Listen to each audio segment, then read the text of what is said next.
اور بے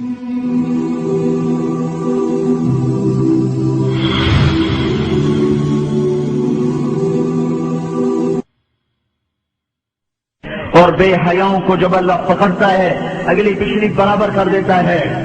میرے بھائیوں، آج کا سارا معاشرہ وہ بے حیائی کی طرف سرک رہا ہے۔ اگر ہم نے توبہ نہ کی اور اسی طرح ہمارے گھروں میں کیبل چلتے رہے اور یہ ننگے ناچ چلتے رہے تو انتظار کرو قوم لوط کی کڑک کا اور ان کے پتھروں کا اور ان کے عذاب کی بارش کا۔ اگر توبہ نہ کی تو کوئی دنیا کی طاقت نہیں جو ہمیں اللہ پاک کے عذاب سے بچا سکے۔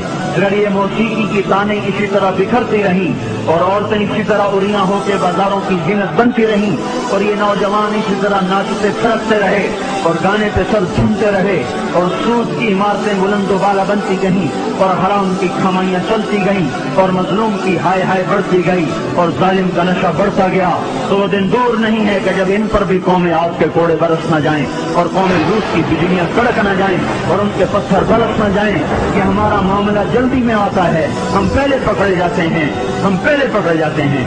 اور یہ میرا اللہ سن رہا ہے، میں اسی کے دعوے پہ یہ بات کر رہا ہوں کہ ساری دنیا کے باطل پر بھی اللہ کا ہاتھ پڑ چکا ہے، اللہ کا ہاتھ پڑ چکا ہے۔ یہ معاشرہ بے حیائی کے حدود پر آ چکا ہے۔ یہ معاشرے سے سور شرماتا ہے۔ دنیا کا بے حیا ترین جانور بھی آج ان انسانوں سے شرما رہا ہے، شیطان بھی ان سے شرما رہا ہے۔ وہ بے حیائی کی حدود سے آگے جا چکے ہیں، وہ انسانیت کی چادر اتار چکے ہیں، وہ انسان نہیں ہیں، وہ جانور بھی نہیں ہیں، وہ جانوروں سے بھی بدتر ہیں۔ یہ زمین پر بوجھ ہیں۔ ایٹمی طاقت ہونا اللہ کو للکار نہیں سکتا، ایٹمی طاقت ہونا اللہ کو ڈرا نہیں سکتا، کائنات کے انسانوں کا خون کر دینا انہیں اللہ کے دربار میں کوئی کبھی نہیں بنا سکتا۔ ان قریب اللہ کا ہاتھ پڑنے والا ہے، وہ پکڑ کے دکھائے گا۔ وَكَذَلِكَ أَخْذُ رَبِّكَ إِذَا أَخَذَ الْقُرَىٰ وَهِيَ ظَالِمَةٌ إِنَّ أَخْذَهُ أَلِيمٌ شَدِيدٌ۔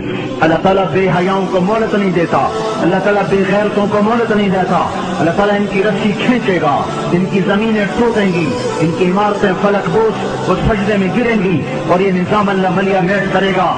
اور اس لیے آپ میرے گھر میں چھلکا پھینکو، پھر چھلکا پھینکو، پھر چھلکا پھینکو، پھر پتھر پھینکو، پھر ایک دن اٹھا کے گندگی پھینک دو تو میں بھی آپ سینے چڑھا لوں گا۔ کیا سمجھ رکھا ہے؟ میری شرافت سے ناجائز فائدہ اٹھاتے ہو، میں کب تک تیرا برداشت کروں؟ تو میرے گھر کو گندا کرتا ہے۔ یہ دھرتی اللہ کی ہے، یہ زمین اللہ نے بنائی تھی، اللہ نے بچھائی تھی، یہ آج بھی اللہ کی ہے، یہ کل بھی اللہ کی رہے گی۔ یہ فضائیں اللہ کی ہیں، آسمان اللہ کا ہے، چاند سورج اللہ کے ہیں۔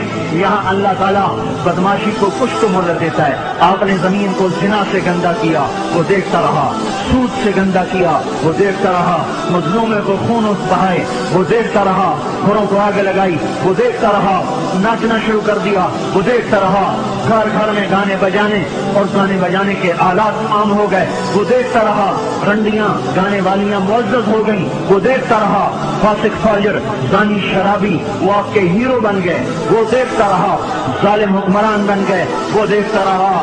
آخر ہی تو اس کو بھی جوش آنا ہے کہ تم ہوتے کون ہو میری زمین کو گندا کرنے والے، تم ہوتے کون ہو میری زمین کو کالا کرنے والے، تم ہوتے کون ہو میری فضاؤں کو رنڈیوں کے گانوں سے بھرنے والے۔ میں خود آ رہا ہوں، اطاعوا اللہ فلا تستعجلوہ، جلدی نہ مچاؤ، میں آ رہا ہوں۔